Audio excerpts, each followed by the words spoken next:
tidak mempunyai kekuatan fisik untuk mencegah terhadap kezaliman. Ya. Kalau rakyat mempunyai kekuatan apa itu materi, mempunyai kekuatan apa itu untuk perlawanan menghentikan IKN misalnya, rakyat yang menolak ya, kemudian yang belum dipindahkan merasa belum dikasih itu bersama-sama menutup apa itu lokasi situ.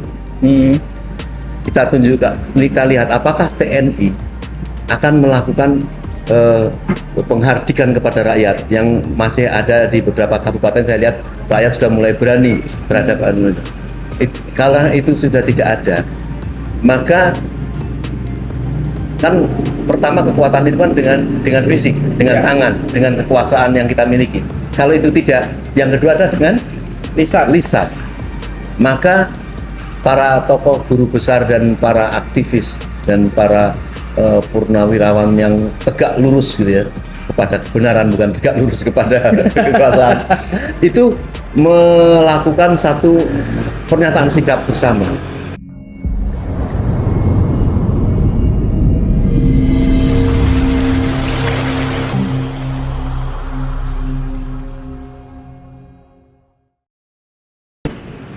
Assalamualaikum warahmatullahi wabarakatuh.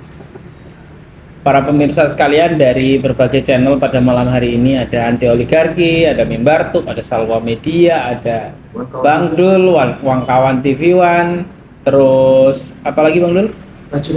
Racikan Berita dan teman-teman yang lain yang merilai acara pada malam hari ini.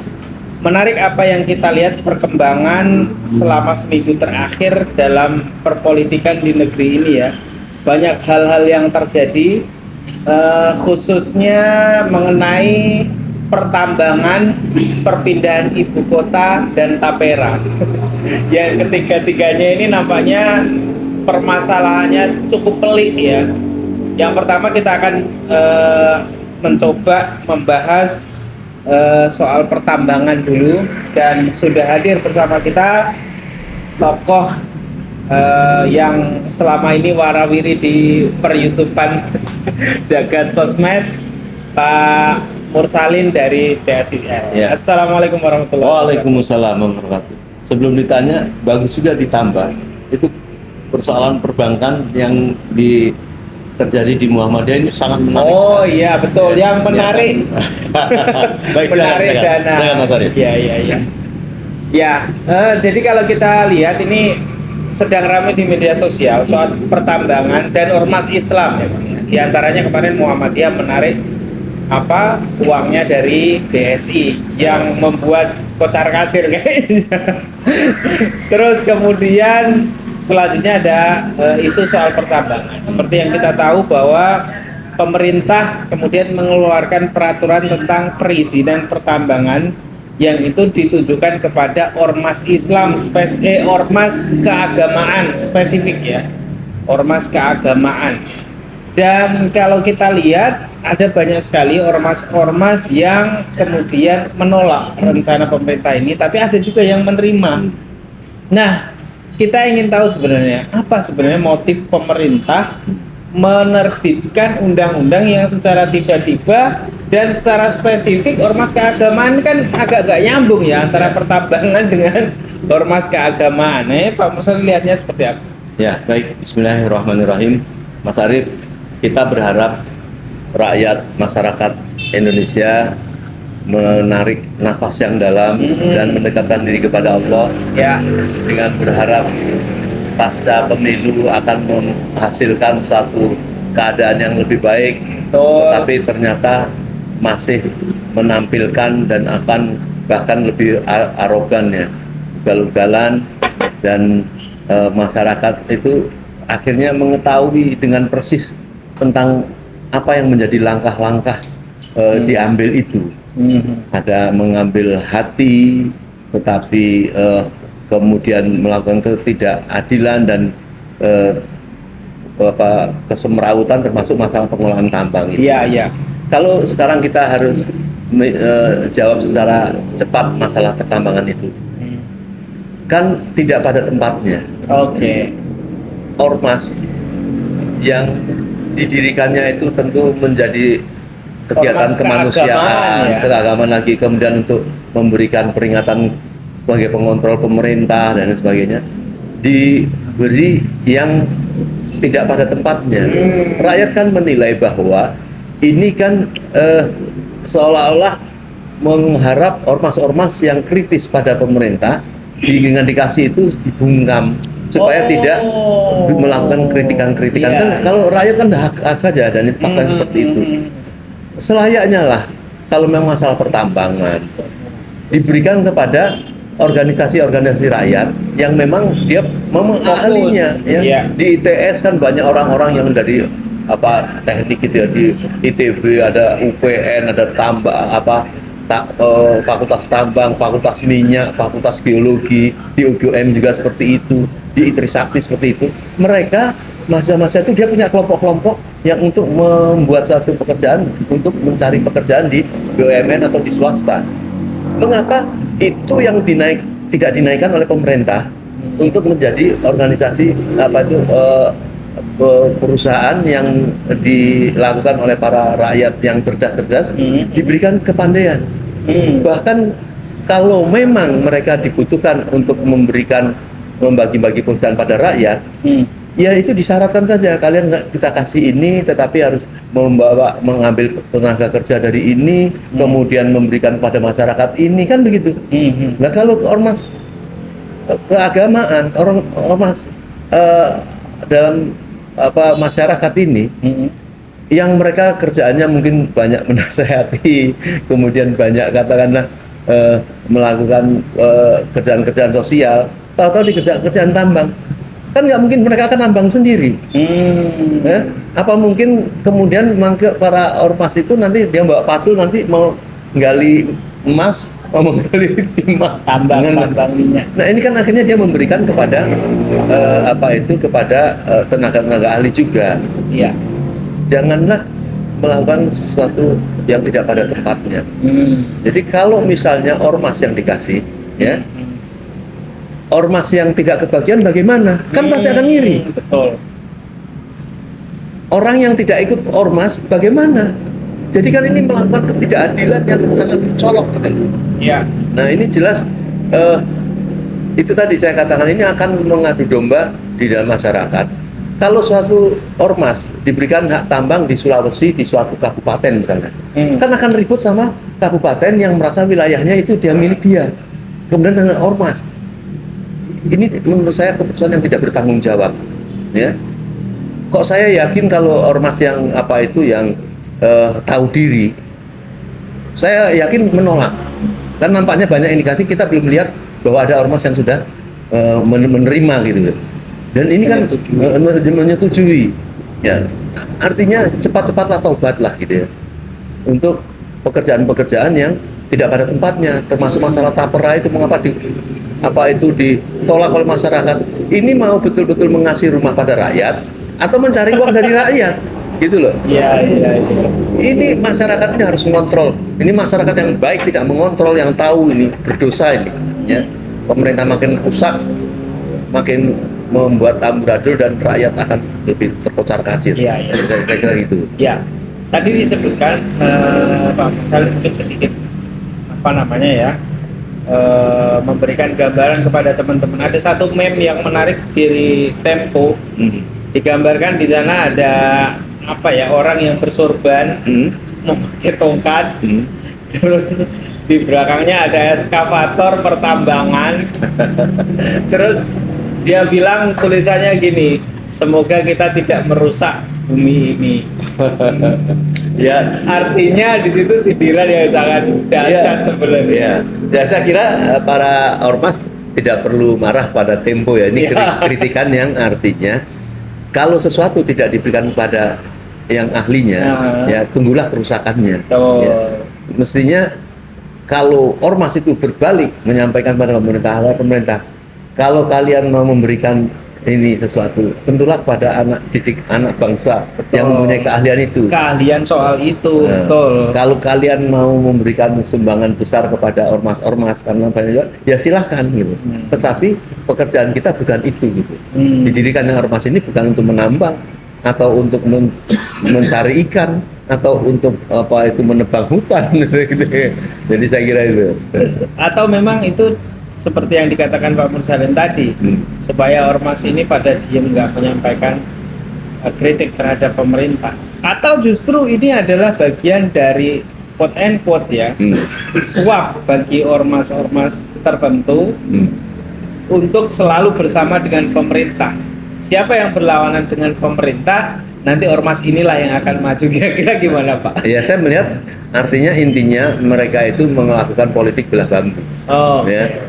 Mereka tahu bahwa rezim ini atau bahkan pasca pemilu ini masih banyak tokoh-tokoh orang pinter-pinter ya yang terus masih mengkritik ya apa itu tentang hasil Pilpres itu, terutama penolakan terhadap Gibran yang dianggap masih salah terhadap pasal 90 itu ya. Nah, untuk menghentikan itu maka dia mencoba memulai dari ormas-ormas itu. Coba bayangkan Mas Arief, kalau ada PAMKRI kan yang salah satu itu kayaknya, terus ada apa itu ya, dia menerima tambang itu, kan pasti kalau ada anggotanya yang mengkritik pemerintah, jangan dong, kita kan barusan dikasih tambang itu gitu loh. Ya, ini balas budi. Jadi itu apa kekacauan apabila pemerintah itu mengangkat menteri-menteri ya yang tidak pada tempatnya, gitu loh. Kita tidak suka kepada apa itu menteri-menteri yang sudah mungkin kekacauan, kalau nanti ditempatkan kembali menjadi menteri pada periode ini. Ini ada apa gitu loh. Misalnya seperti itu. Kita dengar kayak Bahlil Erik yang sudah ditolak dari masyarakat ya. Si siapa tuh yang kasus minyak goreng, Erlangga dan lain sebagainya itu konon katanya diminta oleh apa itu presiden yang sedang digugat rakyat ini untuk supaya orang-orang ini diletakkan kembali dalam kementerian ini. Ini harus ditegaskan kepada presiden terpilih konon katanya, yaitu menjawab dari mengapa ini presiden yang sedang ditolak oleh rakyat ini kemudian justru makan mengusul-ngusulan tetap masih mengatur. Jadi bagaimana masa depan ke depan ini nggak jelas. Apakah pemilu pilpres yang akan datang itu sudah akan bisa dirubah menjadi baik ya? Apa tetap masih seperti ini gitu loh.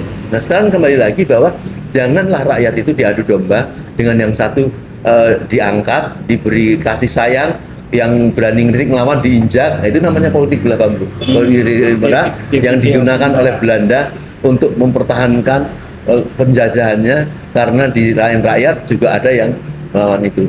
Nah, saya kira warga NU, maaf nih ya, kalau berbicara masalah tambang tadi, kita lihat harus diklarifikasi. NU katanya sudah menerima tambang itu. Nah, mesti harus dikonfirmasi kepada menyetujui. Rakyat NU, apakah benar ini ada pengurus NU yang menyetujui ini, disetujui oleh rakyatnya gitu loh. Apakah akan ada komitmen akan dibagi-bagikan pada rakyat NU. Dan sebaliknya, kalau rakyat NU sudah diterima sedikit dari hasil tambang ini dari pengurus NU-nya, bagaimana rakyat yang tidak masuk dalam ormas itu gitu loh. Jadi ini semua ketimpangan. Tingkatlah keadilan aja, tingkatkan profesional, hilangkan pencoleng-pencoleng ya dari luar negeri, dari China yang membawa semua hasil harta kita bagikan kepada rakyat itu. Jangan mendapat uang hanya menambahkan pajak rakyat, mengambil uang untuk pura-pura tak pernah, untuk uang haji mau digunakan apa itu namanya membangun IKN dan sebagainya. Yang herannya rakyat ini diam gitu loh dengan kelakuan seperti kayak gini gitu. Itu yang jadi masalah. Peringatan bagi kita semua kalau mau ikut hancur-hancurnya. Kalau kita yang orang waras, kalau tidak bisa melawan ya berlepas diri lah ya. Sebagaimana kaum Kahfi, walaupun kita tidak setuju melihat kerusakan itu, dia udahlah saya berlepas diri biar tidak dihukum oleh Allah, masuk ke goa berdoa kepada Allah. Tidak, kalau saya berharap rakyat Indonesia harus memperingatkan ya, berkata yang benar. Saya kira gitu. Artinya bahwa ini politik divide of impera ini benar-benar mulai sangat terasa sekali ya dalam soal pembagian tambang spesifik kepada ormas atau organisasi masyarakat spesifik keagamaan. Karena memang kalau kita lihat Indonesia ini adalah masyarakat yang saat keagamaannya tinggi. Kalau kita lihat, walaupun Indonesia sudah tergeser ya, bukan umat Muslim terbesar nomor 1, sekarang nomor 2 kalah dengan Pakistan, tapi kepedulian terhadap agama di negeri ini cukup tinggi. Nah, yang menarik adalah ternyata ada ormas juga yang besar dan menolak mentah-mentah, yaitu Muhammadiyah yang sudah menyatakan rilisnya secara resmi bahwa menolak soal undang-undang soal pengelolaan tambang ini, dan menurut Muhammadiyah itu bertentangan dengan pasal-pasal yang lain soal pengelolaan tambang ini. Itu cukup salut juga, dan saya pikir harapan kita juga ormas-ormas yang lain mengikuti, Pak, supaya artinya bahwa kita menempatkan sesuatu itu pada porsinya. Ini namanya organisasi masyarakat kan, supaya masyarakatnya tertib, baik, mengajarkan amal soleh dan lain sebagainya. Nanti kalau sudah mengelola tambang itu akan erat kaitannya dengan perpolitikan di negeri. Tapi ngomong-ngomong, Pak, kalau kita membahas lebih jauh, tadi sudah disinggung oleh Pak Mursalin soal Tapera dan soal IKN. Kita lihat perkembangan IKN ini makin kesini makin mengkhawatirkan, karena belum ada statement secara resmi dari Presiden berikutnya yang ingin memperpanjang atau ingin melanjutkan pembangunan proyek IKN. Di sisi lain kita lihat bahwa menurut Juliari Batubara,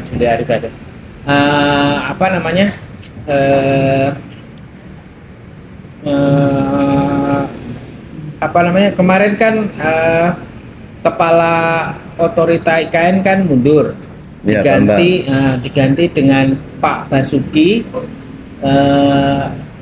Pak Menteri PUPR sebagai penggantinya, terus wakilnya Juli Antoni itu loh yang dari PSI. Dia bilang bahwa ada sekitar 2.000 hektar lebih tanah yang masih bermasalah.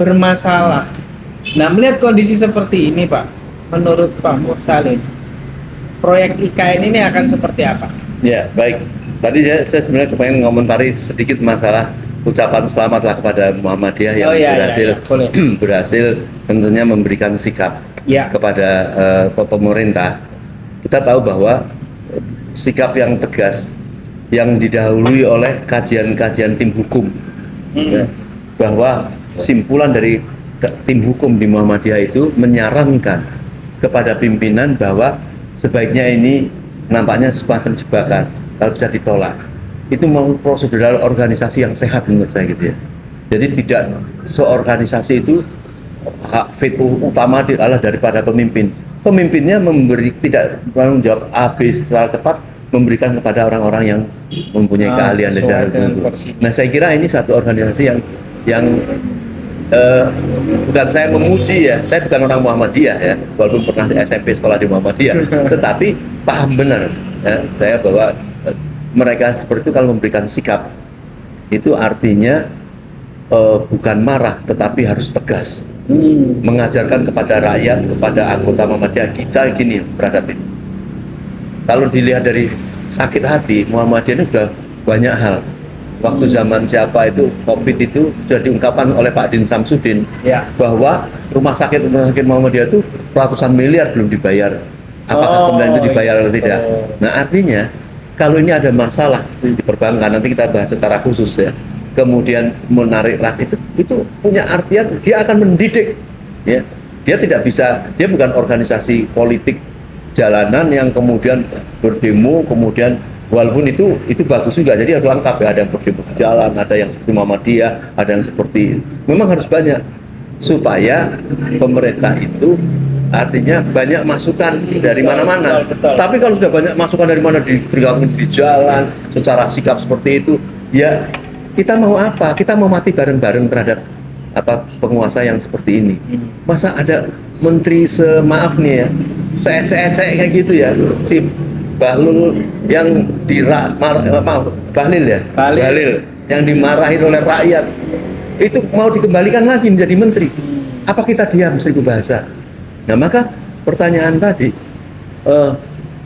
rakyat ini memang harus diberi apa itu ruang untuk apa itu melakukan koreksi. Nah Muhammadiyah menggunakan organisasinya menjawab kelakuan yang tidak bertanggung jawab seperti itu. Betul. Nah sekarang kemudian masuk pada masalah IKN. IKN ini kan sudah awal sejak Cacat membentuk pembuatan undang-undangnya. Nah, secara substansi undang-undang itu sudah ditolak dan banyak kelompok-kelompok masyarakat yang sudah melalui MK memprotes itu tetap tidak digubris, ya karena sudah dibentuk dengan secara kilat oleh DPR, kemudian akhirnya dibalukan ke MK ditolak tapi tidak digubris. Jadi masalah itunya, substansinya itu sudah ditolak sebenarnya. Hanya Allah dan MKA saja yang tahu tentang kenapa itu disetujui, gitu ya. Nah, jadi kemudian berlanjut diabaikan, masuk kepada masalah material, ya tentang keadaan di lapangan. Itu bermasalah dan saya yakin ya kalau amburadul itu masih tetap berjalan, kok nampaknya berat ya. Sulit ya. Sulit. Sekarang kita lihat dari posisi tanah tadi disampaikan. IKN itu kan berada di suatu wilayah yang ada bupatinya, yang ada provinsinya, ya. Kemudian kalau dengan ada otoritas itu kan berarti diambil pusat. Mungkin kalau saya salah, maaf diingatannya. Kemudian di bawah pengelolaan atau di bawah aturan menteri. Nah, apakah daerah itu yang selama ini mempunyai kekayaan alam itu, mempunyai keuangan dari pajak itu, kemudian sekarang diambil sini, apakah pajaknya tetap kembali kepada gubernur lama atau kepada pusatnya? Ini kan tidak boleh diabaikan, Mas Ari. Betul. Jadi kalau sekarang ini ternyata kemudian banyak rakyat yang masih menolak karena belum dibayar, ya itu hak dia gitu loh. Betul. Ya, itu partai-partai itu kalau mau belalah rakyat yang seperti itu. Jangan mau mendukung bahwa yuk kita segera 17-an Sepintu, ya, siapa lagi sih Ridwan Kamil ya juga mengatakan seperti kita pindahkan ke Jakarta, ke IKN Jakarta.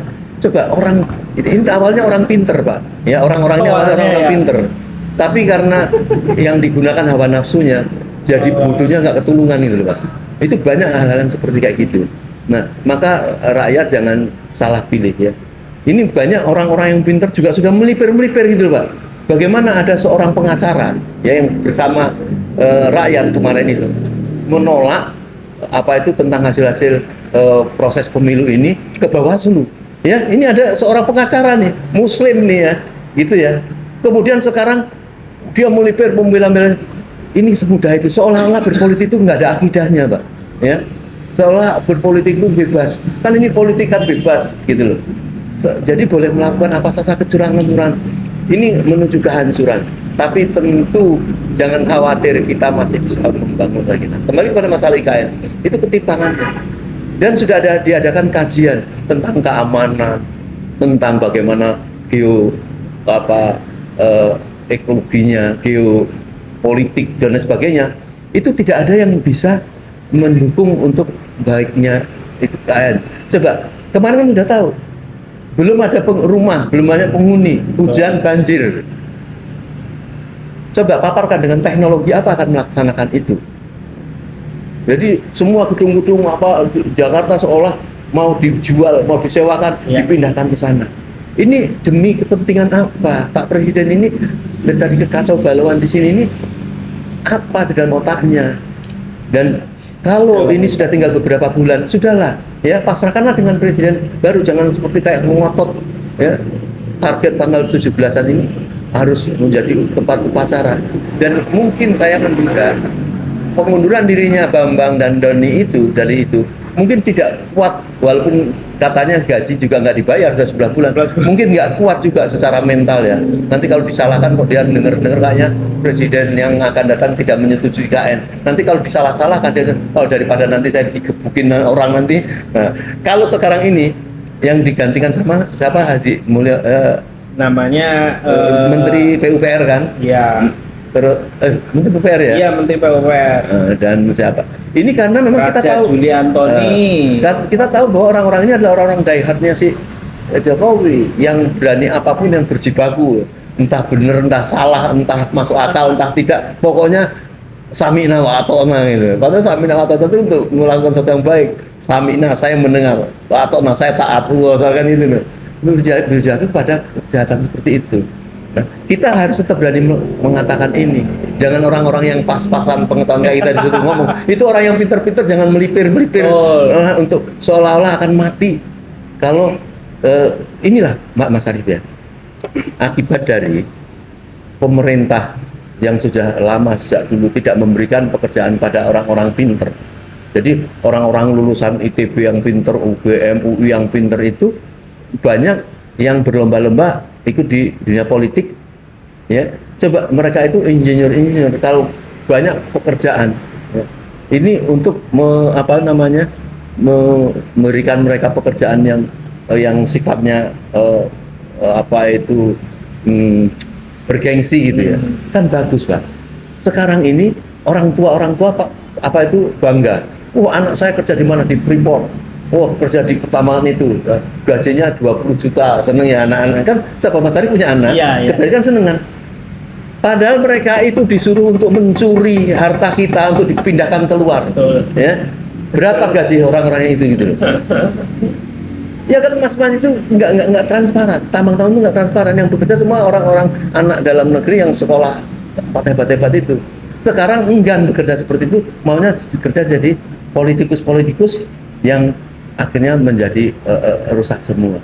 Jadi orang-orang itu tidak berani mengambil satu pekerjaan karena tidak ada, ya udah politik paling enak, maka itu digunakan dinasti, ya.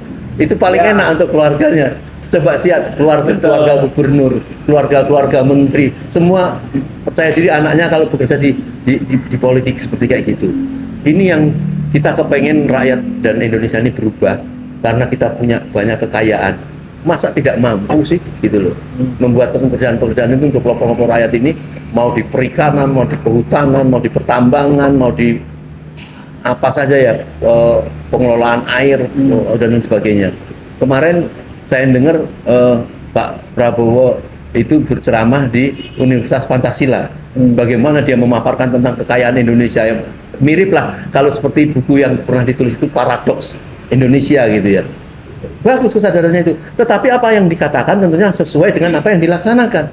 Jangan seperti ini tapi mengangkat menterinya menteri yang nanti tidak profesional kayak gitu loh. Jadi omon-omon tuh harus sesuai dengan kenyataan itu loh. Jadi saya kira itu kita berharap terjadi satu perubahan yang bagus di dalam negeri kita ini dengan mengkoreksi apa yang dilakukan oleh penguasa-penguasa sekarang ini ya, termasuk di dunia perbankan. Sekarang kan carut marut seperti itu. Kalau belum ditanyakan saya langsung mau bercerita nih masalah perbankan Muhammadiyah gitu ya. Dia kan akan sebenarnya tahu, kita semua tahu bahwa apakah kalau uang rakyat dihimpun di bank itu, uangnya ada siap di situ, apakah jangan-jangan itu disalurkan kepada pengusaha-pengusaha ya, yang kalau semua menarik ras dia tidak punya uang. Ini dia kan pengkhianatan Pak ya. Harusnya ada perizinan. Muhammadiyah sebenarnya tahu itu gitu. Saya pernah pada tahun 5-6 tahun atau ya kurang lebih itu, waktu Bendahara Muhammadiyah masih hidup, saya lupa profesor siapa itu, dia kesulitan ingin membangun rumah sakit Muhammadiyah, tidak ada bank yang mau memberikan itu. Maka dia mencoba mau meras juga, itu alotnya setengah mati. Nah ini sekarang terulang dan mungkin nampaknya Muhammadiyah dengan alasan halusnya, alasan etikanya, kita akan membuat bank sendiri, walaupun itu dikatakan atau tidak, supaya dia punya tanggung jawab kepada rakyat, bahwa bisa menyalurkan uang-uang ini kepada rakyat yang membutuhkan untuk UMKM, untuk itu kan lebih daripada bank-bank yang tidak menyalurkan kepada rakyat, walaupun bank ada, tetapi dengan agunan yang mengamankan oleh rakyat, ya, mengamankan bank. Bayangkan misalnya orang mau pinjam modal katakanlah 10 juta atau 20 juta, dia harus ada agunan yang nilainya 100 juta. Nanti kalau kamu terlambat, ini agunannya ini diambil. Ini kan kurang ajar, Pak. Nah, maka itu Muhammadiyah merasa prihatin seperti itu. Menurut saya, kita lihat semua rakyat harus melototin, ya. Proses Muhammadiyah sekarang sedang mau menarik uangnya untuk digunakan sebaik-baiknya untuk mendirikan bank sendiri misalnya itu. Apabila tidak bisa memenuhi, saya kira ya Bank BSI ya itu pimpinannya harus dituntut secara hukum karena dia sudah mengalihkan uang tanpa diberikan izin dan perjanjian yang selayaknya. Saya kira ini bukan persoalan lucu-lucuan ya, ini persoalan pengkhianatan dan melakukan suatu kesalahan dan perjanjian. Saya kira mungkin itu. Oke. Terakhir kita mau coba mengangkat tapera, karena menurut saya penting. Ya, ya. Meskipun konon katanya para menteri DPR menunda ya, tapi yang namanya ditunda itu kan tidak menolak dan tidak membatalkan. Dan konon kabarnya tapera ini juga dalam rangka mengumpulkan uang untuk pembangunan IKN. Ini kan semakin carut. Yeah. Sebenarnya kalau kita agak lebih mendalam sedikit nih Pak, apa sih Pak sebenarnya motif pemerintah ngotot membangun IKN, ngotot naringi duit rakyat untuk mengumpulkan duit rakyat, itu apa motif pemerintah menurut Pak Salim sebenarnya? Ya, saya mungkin tidak menjawab motif, tapi kita sudah mencurigai ya apa yang menjadi tindak tanduk rezim bodoh ya di dalam mencari uang di negeri yang kaya gitu ya, di negeri yang semua memiliki itu loh. Jadi semua rakyat curiga. Maka itu kalau ditanya bagaimana kok mereka menunda, kenapa? Jadi memang rakyat ini harus kuat. Rempang itu banyak yang memprotes, banyak yang itu akhirnya kan ditunda. Ditunda artinya ada perlawanan. Perlawanan itu kemudian dibenarkan gitu ya.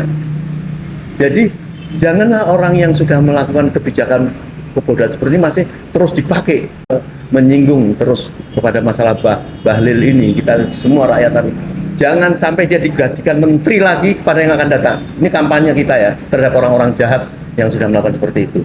Termasuk masalah tapera. Tapera ini orang sudah mencurigai, apakah ini pemerintah dalam keadaan punya uang, ingin berniatan baik membuatkan rumah, atau mau merampok uang rakyat dengan paksa? Ya, ini sedang walahan ini ya, karena tidak bisa itu tadi, maka itu dipajak dinaikkan, sudah tidak bisa punya akal lagi bagaimana mengelola apa itu kekayaan-kekayaan yang ada, tanah-tanah yang luas yang ada. Uang juga punya kalau cuma untuk modal-modal pertanian, rakyat ditransmigrasikan, rakyat diberi pekerjaan tentang ikan. Prabowo kemarin bercerita bahwa bagaimana ikan dicuri dan sebagainya. Ya disinkronkan, kalau tahu kayak gitu ya segera lakukan kebijakan yang itu. Nah, jadi maka karena nampaknya ada turun ke jalan rakyat dan pemberitikan di mana-mana tapera, nampaknya ditunda. Artinya apa? Ada kekuatan perlawanan. Jadi kekuatan perlawanan kepada kebijakan pemerintah ini memang melelahkan bagi kita, mengeluarkan biaya bagi kita. Tetapi itu adalah amalnya sangat besar sekali, ya, untuk membentuk suatu negara yang lebih bagus gitu ya. Jadi saya lagi kita harus tetap curiga. Sekarang ini Mas Arif, hari ini dolar sudah ke berapa? 16.000,3 dan sudah lama enggak turun dipasarkan. Artinya bagaimana mereka berjibaku untuk mempertahankan. Kalau sudah sampai meledak di atas 17, ini artinya sudah tidak bisa mempertahankan stabilitas dan ekspor, impor dan lain sebagainya dan kayak itu. Nah, ini kalau memang sudah menuju ke sana kehancuran seperti itu, rakyat yang dari dulu minta makzulkan Jokowi segera gitu loh. Saya kurang sependapat dengan Faisal Assegaf. Pokoknya tinggal beberapa bulan lagi setelah dia turun dari presiden, kemudian kita akan tuntut secara hukum. Kenapa tidak sekarang? Sekarang ini masih ada waktu dia untuk memberikan macam-macam atau bahkan mau mengganti menteri pun walaupun tinggal 2 bulan pun bisa dilakukan itu loh. Bisa. Nah, mengapa tidak sekarang gitu? Jadi ini bukan satu kejahatan, tetapi ini ada satu hak konstitusi. Rakyat sudah ingin melakukan satu perlawanan itu melalui proses hukum, nggak bisa. Proses politik nggak bisa. Ya. Pimpinan-pimpinan partai-partai dan orang-orang yang dipilih rakyat di DPR itu sudah mendapat legal standing dari rakyat untuk melakukan sesuatu. Kan enggak. Dia itu dipilih bahwa untuk memperjuangkan keadaan rakyat yang lebih bagus. Tetapi mereka tidak melakukan apa yang menjadi mesti mengkoreksi eksekutif.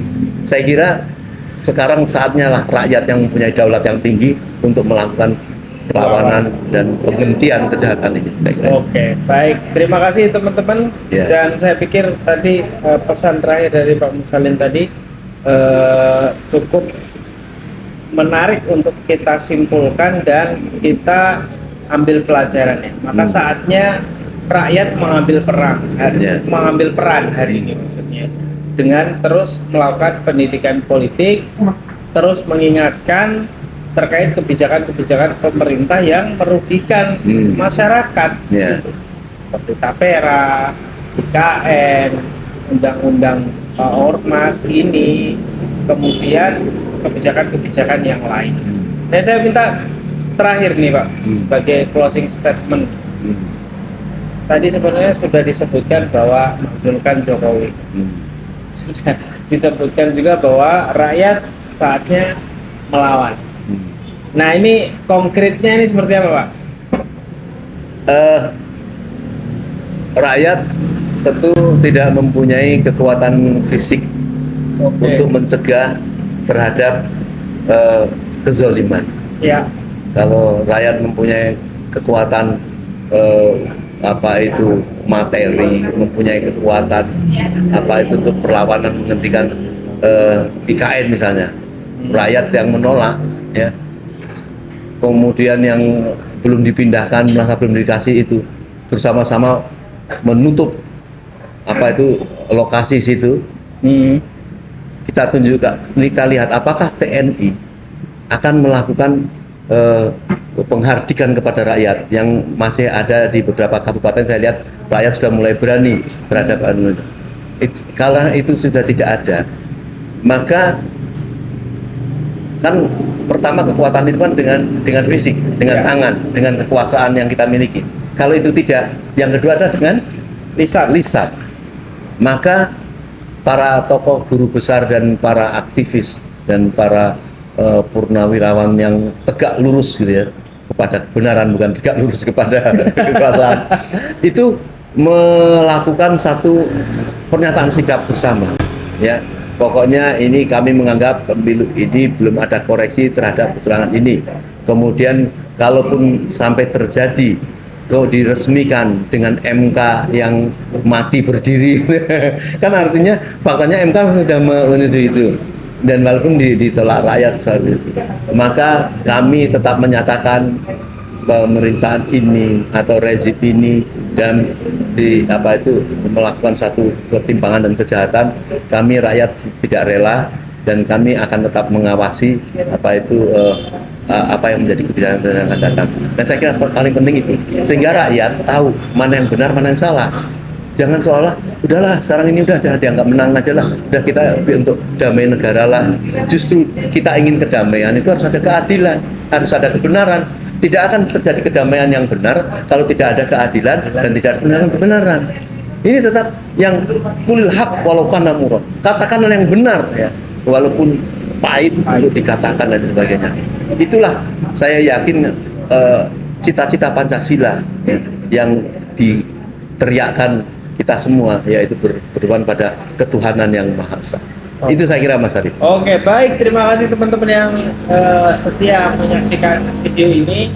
Mudah-mudahan memberikan manfaat, edukasi soal politik, dan kita akan terus hadir di layar kaca teman-teman sekalian bersama dengan tema-tema berikutnya yang insya Allah juga tidak kalah penting dengan isu-isu politik yang hari ini terjadi. Tadi pesannya terakhir bahwa rakyat harus tetap waras.